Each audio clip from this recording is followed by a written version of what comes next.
Hello বন্ধুরা, সবাই কেমন আছো? একজন কমান্ডো যখন বৃদ্ধ হয়ে যায় কিন্তু তখনও সে কতটা ভয়ানক থাকে সেটাই আজকে তোমাদের এক্সপ্লেনেশনের মাধ্যমে জানিয়ে দেব। এই লোকটা তার ফ্যামিলির পার্সনদের মৃত্যুর প্রতিশোধ নেওয়ার জন্য একাই ৩০০ রাশিয়ান সেনাদের মেরে ফেলেছিল। আর কিছু নাৎজি সেনা তার সাথে ভুলবশত পাঙ্গা নিয়ে ফেলেছিল এবং তাদের অবস্থা কি হয়েছিল। যাই হোক, আর কথা না বাড়িয়ে আমরা মুভির মূল এক্সপ্লেনেশনে চলে যাচ্ছি।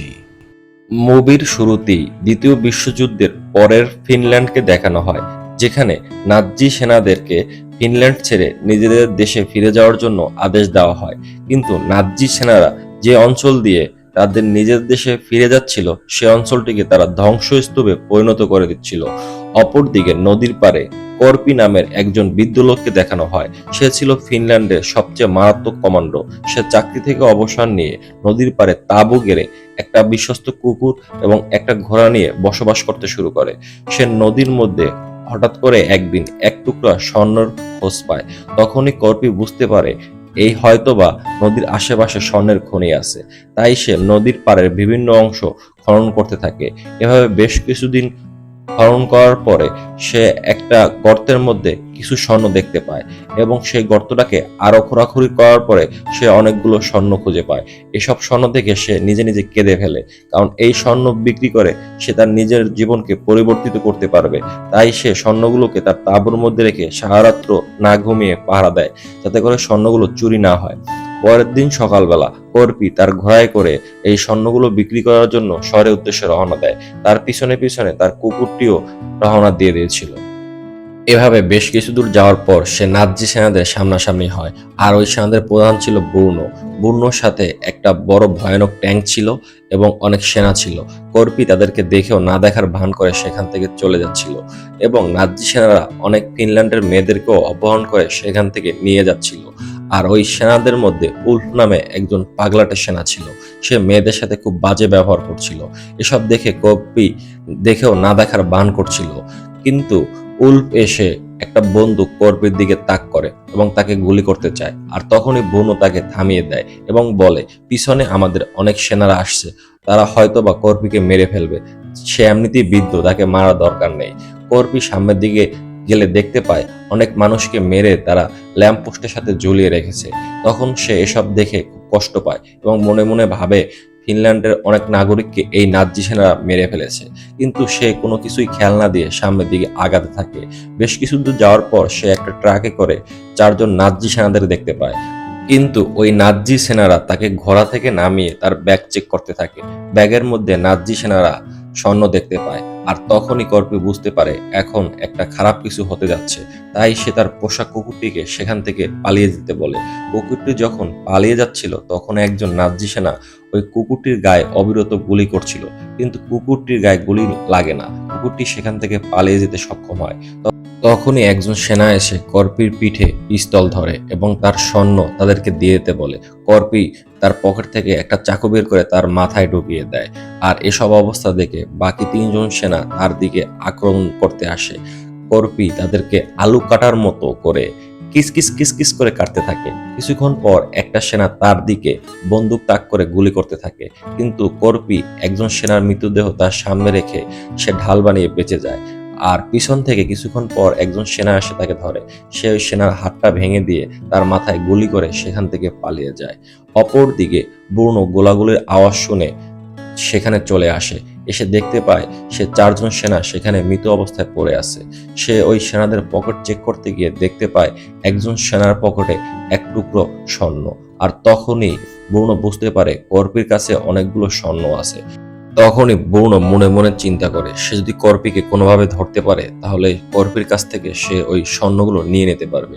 তাই সে কর্পিকে ফলো করার জন্য পিছনের দিকে রওনা দেয়। কিছু দূর যাওয়ার পরে সে যখন কর্পিকে দেখতে পায় তারা কর্পির দিকে কামান থেকে গোলা ছুটতে থাকে। কর্পি এই অবস্থা দেখে সে ঘোড়ার স্পিড বাড়িয়ে দিয়ে সেখান থেকে পালিয়ে যেতে থাকে। অবশেষে সে একটা মাইন্ড ফিল্ডের ভিতরে চলে আসে আর সেখানে এসে সে দাঁড়িয়ে যায়। আর সেখানে বুনো ফলো করতে করতে তার সামনে চলে আসে। আর তখন তার সেনারা তার দিকে গুলি করতে চাইলে বুনো তাদেরকে থামিয়ে দেয় এবং বলে তার মৃত্যু এমনি এমনিই হবে। কিন্তু ভুলবশত ঘোড়াটি মাইন্ডের উপর পাড়া দিলে বিস্ফোরিত হয়ে যায়। এতে ঘোড়াটি মারা যায় এবং কর্পি খুব ভালোভাবে আহত হয়। আর কর্পি সে কোনো কিছু না ভেবেই ওই স্বর্ণগুলোকে সে তার ব্যাগের মধ্যে গুছিয়ে নিচ্ছিল। তখনই সেখানে ব্রুনো চলে আসে।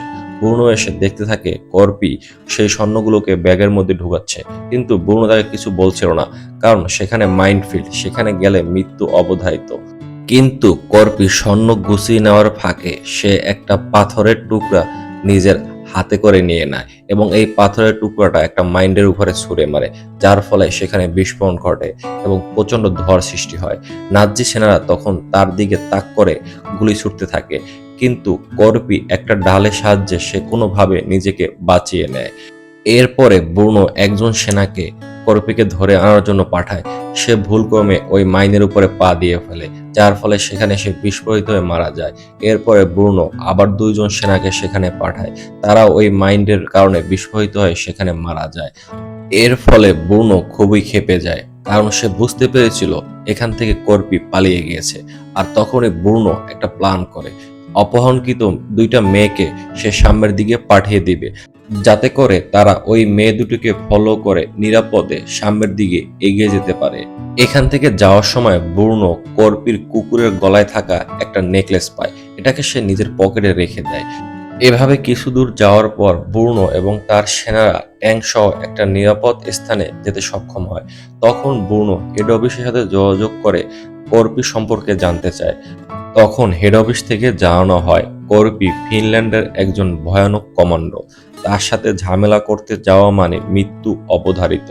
এবং আরও জানায় দ্বিতীয় বিশ্বযুদ্ধের সময় রাশিয়ান সেনারা তার পরিবারের বেশ কয়েকজন মানুষকে মেরে ফেলেছিল। এর প্রতিশোধ নেওয়ার জন্য কর্পি একলাই জঙ্গলের মধ্যে ৩০০ রাশিয়ান সেনাকে মেরে ফেলেছিল। এবং হেড অফিস থেকে আরো বলা হয় যে কোনোভাবে কর্পির সাথে ঝামেলায় না যাওয়াটাই বেস্ট। কিন্তু ব্রুনো তার হেড অফিসের কথায় কোনোভাবে কর্ণপাত না করে সে কর্পিকে খোঁজার উদ্দেশ্যে সামনের দিকে এগিয়ে যেতে থাকে। অপরদিকে কর্পিকে দেখানো হয় সে একটা জ্বলন্ত ট্রাকের পাশে গিয়ে আশ্রয় নেয়, কেননা ওখানে গোলাগুলির সময় তার গায়ে অনেকগুলো গুলি লেগে গেছিল। তাই সে একটা চাকুর সাহায্যে ওই গুলিগুলোকে তুলে ফেলে এবং ধুলা দিয়ে সেখান থেকে ঢেকে দেয়। অপরদিকে তার কুকুরটা তাকে খুঁজতে খুঁজতে সেখানে চলে আসে। কর্পিকে দেখে কুকুরটা সেখানেই বসে পড়ে, কিন্তু কর্পির সেখানে খুব ব্যথা অনুভব হচ্ছিল, তাই সে সেখানে ঘুমিয়ে পড়ছিল। অপরদিকে নাৎজি সেনারা খুঁজতে খুঁজতে সেখানে চলে আসে এবং নাৎজি সেনারা ওখানে এসে কর্পির কুকুরটাকে দেখতে পায় এবং বুঝতে পারে কর্পি এখানেই আছে। তাই নাৎজি সেনারা অনেকগুলো কুকুর ছেড়ে দেয়, তাতে করে কর্পিকে খুঁজে পাওয়া যায়। কর্পি বুদ্ধি করে ওই নাৎজি সেনাদের ট্রাকের নিচে চলে আসে এবং সেখান থেকে ফিউল ট্যাঙ্ক কেটে তার গায়ে ফিউল ফেলে দেয়, যাতে করে ওই কুকুরগুলো স্মেলের সাহায্যে তাকে খুঁজে না পায়। কিছুক্ষণ পর কর্পি যখন দেখতে পায় নাৎজি সেনারা তাদের ট্রাকের পাশ থেকে চলে গেছে, তখন সেখান থেকে সে পালিয়ে যাওয়ার চেষ্টা করে। কিন্তু নাৎজি সেনাদের একটা কুকুর কর্পিকে দেখে ফেলে এবং সে জোরে জোরে ঘেউ ঘেউ করতে শুরু করে। আর তখনই নাৎজি সেনারা তার দিকে অনেকগুলো গুলি ছোড়ে, যার ফলে তার পায়ে একটা গুলি লাগে। এরপরও কর্পি সেখান থেকে পালিয়ে যাওয়ার চেষ্টা করে, কিন্তু ব্রুনো কর্পির দিকে একটা কুকুর ছেড়ে দেয়। সেই কুকুরটাকে ভয় দেখানোর জন্য একটা ম্যাচের কাঠির সাহায্যে আগুন জ্বালিয়ে সে একটা নদীর মধ্যে ঝাঁপ দিয়ে দেয়। তখনই নাৎজি সেনারা নদীর পাড়ে এসে নদীর দিকে অনেক গুলি করে, কিন্তু কোনো কাজের কাজ হয় না। কিছুক্ষণ পর কর্পি যখন পানির মধ্য থেকে শ্বাস নেওয়ার জন্য উপরের দিকে চলে আসে, তখন নাৎজি সেনারা আবার কর্পির দিকে গুলি করতে থাকে। কিছুক্ষণ পর তারা দেখতে পারে পানির মধ্য থেকে রক্ত ভেসে উঠছিল, আর তখন নাৎজি সেনারা মনে করে কর্পি এখন মারা গেছে। তাই নাৎজি সেনারা ৩ জন সেনাকে একটা বোটে করে নদীর মধ্যে পাঠিয়ে দেয়, আর সেখান থেকে একজন সেনা পানির মধ্যে ঝাঁপ দিয়ে কর্পিকে খুঁজতে থাকে। কর্পি তাকে তার চাকুর সাহায্যে মেরে ফেলে, আর কিছুক্ষণ পর সেখান থেকে অনেক রক্ত দেখা যায়। এরপর আরেকজন সেনা পানির মধ্যে লাফ দিলে কর্পিও তাকে ধরে মেরে ফেলে, আর সেখান থেকে প্রচন্ড পরিমাণ রক্ত বের হতে থাকে। এসব দেখে ৩ নম্বর সেনাটা সেখান থেকে পালিয়ে যাচ্ছিল বোট নিয়ে অনেক দূরে, আর তখনই উল্ফ তাকে গুলি করে মেরে ফেলে। কিছুক্ষণ পর দেখা যায় কর্পি নদীর অপর সাইড থেকে উঠে সেখান থেকে পালিয়ে যাচ্ছিল, কিন্তু নাৎজি সেনারা তাকে গুলি করেও কিছু করতে পারছিল না। আর কিছুক্ষণ পর বুনো দেখতে পায় কর্পির কুকুরটা এপার থেকে ঘেউ ঘেউ করে কর্পির কাছে যাওয়ার জন্য চেষ্টা করছিল, কারণ নদী অনেক বড় হওয়ায় সে সেখান থেকে সাঁতার কেটে যেতে পারছিল না। অপরদিকে কর্পিকে দেখানো হয় কর্পি একটা শহরে চলে এসেছে, কিন্তু এই শহরটিকে নাৎসি সেনারা ধ্বংসস্তূপে পরিণত করে দিয়েছে। তাই কর্পি একটা ফিলিং স্টেশনের পাশে বিশ্রাম নিতে শুরু করে আর তার পায়ের যন্ত্রণা ভুলে যাওয়ার জন্য ঘুমানোর চেষ্টা করে, কিন্তু সে যন্ত্রণা কোনোভাবেই ভুলতে পারছিল না। কিছুক্ষণ পর কর্পি যখন ঘুমিয়ে পড়ে তখনই সে তার কুকুরের আওয়াজ শুনতে পায়, আর আওয়াজ শোনার পর সে কুকুরটির কাছে চলে আসে। কিন্তু কর্পি দেখতে পায় তার কুকুরের গলায় একটা বোম সেট করা। সে যখন বোমটি ফেলে দিতে চায় আর তখনই বোমটি বিস্ফোরণ ঘটে, যার ফলে কর্পি মারাত্মকভাবে আহত হয় এবং দূরে ছিটকে পড়ে। সে দেখতে পারে ভ্রূণ তার চোখের সামনে দাঁড়িয়ে রয়েছে, আর ভ্রূণ তাকে রশির সাহায্যে বেঁধে ফাঁসি দেয়। আর সেখান থেকে সব স্বর্ণগণ্য চুরি করে শুধুমাত্র একটা স্বর্ণ টুকরা কর্পির পকেটে রেখে দিয়ে চলে যায়। কিন্তু কর্পি এখনো মারা যায় না। সে একটা লোহার উপরে তার পা রাখে, কিছুক্ষণ পর আরেকটা লোহার উপরে তার পা রাখে, আর এভাবেই কর্পি সারা রাত ওখানে ঝুলে থাকে। পরের দিন সকালে একটা প্লেন এসে সেখানে ল্যান্ড করে, আর ওই প্লেনের তীব্র বাতাসে কর্পির রশি ছিঁড়ে যায় এবং সেখানে সে মাটিতে পড়ে যায়। আর তখন ওই প্লেন থেকে পাইলটরা বাইরে বেরিয়ে আসে গ্যাস খোঁজার জন্য, আর এসে কর্পি এবং কর্পির কুকুরটাকে দেখতে পায়। তখন পাইলট কর্পিকে গুলি করতে চায়। কিছুক্ষণ পর কর্পি সুযোগ বুঝে পাইলটের পায়ে একটা লাথি মারে এবং তাকে মাটির উপরে ফেলে দেয়, কিন্তু পাইলটের মাথা গিয়ে একটা পাথরের উপরে পড়ে। সেখানেই সে অজ্ঞান হয়ে যায়। আর তখন অপর পাইলটের মাথায় সে একটা ইট দিয়ে বাড়ি দেয় এবং তাকে সেখানেই মেরে ফেলে। আর তখন কর্পি তার হাতে থাকা ওই স্বর্ণ টুকরোটা, যেটা ব্রুনো তার জন্য রেখে গিয়েছিল, সেটাকে সে মাটি করে সেখানে দাফন করে দেয়। সে মনে মনে চিন্তা করে সে কখনো আর ওই স্বর্ণ ফিরে পাবে না। তখনই দেখতে পারে কর্পি একজন পাইলট সেখানে জীবিত অবস্থায় পড়ে আছে। তখন কর্পি বুদ্ধি করে সে ওই পাইলটের সাহায্যে ব্রুনোকে খুঁজতে যাবে, কিন্তু এর আগে কর্পি তার শরীরে ঢুকে যাওয়া সকল গুলি এবং লোহার টুকরাকে সে বের করে এবং সেখানে আগুন দিয়ে জ্বালিয়ে দেয়। আর এটা একটা ভয়ানক সিন ছিল, মুভিটা দেখলে সবাই বুঝতে পারবে। এসব অবস্থা দেখে পাইলট খুব ভয় পেয়ে যায় এবং সে কর্পির সাথে ব্রুনোকে খুঁজতে যাওয়ার জন্য রাজি হয়ে যায়। অপরদিকে ব্রুনো এবং নাৎসি সেনাদের দেখানো হয় তারা ক্র্যাশ হওয়া একটা প্লেন দেখতে পায়। তারা যখন প্লেনটির কাছে যায় তখন দেখতে পায় একজন পাইলট সেখানে মৃত অবস্থায় পড়ে আছে এবং তার গলায় একটা রশি, যে রশিটির সাহায্যে তারা কর্পিকে ফাঁসি দিয়েছিল সেটা। আর ব্রুনো এসব অবস্থা দেখে সে আদেশ দেয় সবাইকে সেখান থেকে পালিয়ে যাওয়ার জন্য, কারণ এখন ব্রুনো বুঝতে পারছে যে কর্পি একজন খতরনাক যোদ্ধা। সে যে কোনো সময় এসে তাদের উপর অ্যাটাক করে দিতে পারে। দুইজন যোদ্ধা গিয়ে ওই অপহরণকৃত মেয়েদের পাশে বসে। তখন ওই দুইজন সেনা ওই মেয়েদেরকে কর্পি সম্পর্কে জিজ্ঞেস করে। তখন একটা মেয়ে জানায় কর্পি এমন একটা লোক, সে তার শত্রুদেরকে কখনো ভোলে না। সে তার শত্রুদেরকে খুঁজে বের করে সেখানেই মেরে ফেলে, আর কিছু সময়ের মধ্যে অবশ্যই কর্পি এখানে এসে তোমাদেরকেও মেরে ফেলবে।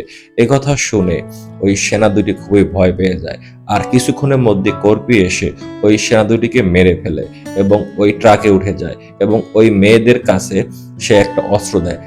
এরপরে কর্পি ট্রাকের ছাদে চলে যায়। সেখান থেকে সে ট্রাকের ড্রাইভারকে মেরে ফেলে এবং ওই মেয়েদেরকে একজনকে বলে ওই ট্রাকটাকে ড্রাইভ করার জন্য, আর মেয়েরা ওই ট্রাকটা ড্রাইভ করতে করতে ওই ট্যাঙ্কের পাশে নিয়ে আসে। আর তখনই কর্পি লাফ দিয়ে ওই ট্যাঙ্কের উপরে যায়।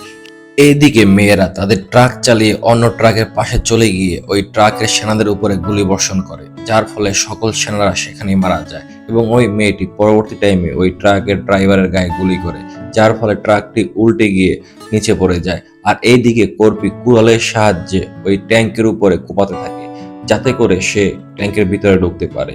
কিন্তু উল্ফ বুদ্ধি করে হঠাৎ করে সে তার ট্যাঙ্কটি থামিয়ে দেয় এবং ট্যাঙ্ক থেকে বের হয়ে সে কর্পির গায়ে গুলি করতে থাকে। কর্পি এবং তার মধ্যে খুব মারামারি হয়। এক পর্যায়ে ব্রুনো অবস্থা খারাপ দেখে সে অন্য একটা সেনাকে বলে সেখান থেকে ট্যাঙ্ক চালিয়ে চলে যাওয়ার জন্য। কর্পি যখন উল্ফকে মেরেই ফেলবে তখনই সেখানে দুইজন নাৎসি সেনা একটা মোটরসাইকেল নিয়ে চলে আসে, আর ওই নাৎসি সেনারা কর্পিকে চিনতে পারে, আর কর্পিকে দেখে তারা মোটরসাইকেল রেখে সেখান থেকে ভয়ে পালিয়ে যায়। আর তখনই কর্পি উল্ফকে সেখানে রেখে ওই মোটরসাইকেল নিয়ে চলে যায়। আর উল্ফ এটা ভেবে খুশি হয় যে তাকে জীবিত কর্পি ছেড়ে দিয়ে চলে গেছে, কিন্তু কিছুক্ষণ পর দেখতে পারে ওই অপহরণকৃত মেয়েরা তার সামনে চলে আসে। এইদিকে কর্পি ওই বাইকের সাহায্যে ভ্রূণর প্লেনের কাছে চলে আসে এবং প্লেনের দিকে গুলি ছুটতে থাকে। কিছুক্ষণ পর প্লেনটি যখনই টেক অফ করবে তখনই সে উড়ালের সাহায্যে ওই প্লেনটিকে ধরে ফেলে। এভাবে কিছুক্ষণ যাওয়ার পর সে প্লেনের চাকাটাও ধরে ফেলে। চাকা ধরে সে কুড়াল দিয়ে সে প্লেনের একটা জায়গা ছিদ্র করে, যেটা ছিল ওই প্লেনের বোম রুম। আর তখনই ব্রুনোর একটু সন্দেহ হয় শব্দ শুনে, আর তখন পাইলট জানায় এটা প্লেনটা খুব পুরাতন প্লেন, তাই এরকম শব্দ হচ্ছে। কিন্তু ব্রুনো একটা বন্দুক নিয়ে ওই রুমের দিকে এগিয়ে যায়, আর যখনই সে ওই রুমের দরজা খোলে তখনই কর্পি তার উপরে আক্রমণ চালিয়ে দেয়। তাদের দুজনের মধ্যে খুব মারামারি হচ্ছিল, কিন্তু কর্পি ব্রুনোর সাথে পারছিল না, কারণ কর্পি আগে থেকেই আহত ছিল। আর তখনই এই সুযোগে ব্রুনো একটা স্টিলের বেল্ট হাতে পেঁচিয়ে কর্পিকে মারতে থাকে। কিন্তু এতে কর্পি হার মানে না, সে কিছুক্ষণ পর ওই বেল্টটা ধরে একটা বোমের সাথে লাগিয়ে দেয় এবং বোমটাকে লঞ্চ করে দেয়, যার ফলে ব্রুনো সহ ওই বোমটা নিচের দিকে চলে যায় এবং কিছুক্ষণ পর ব্লাস্ট হয়।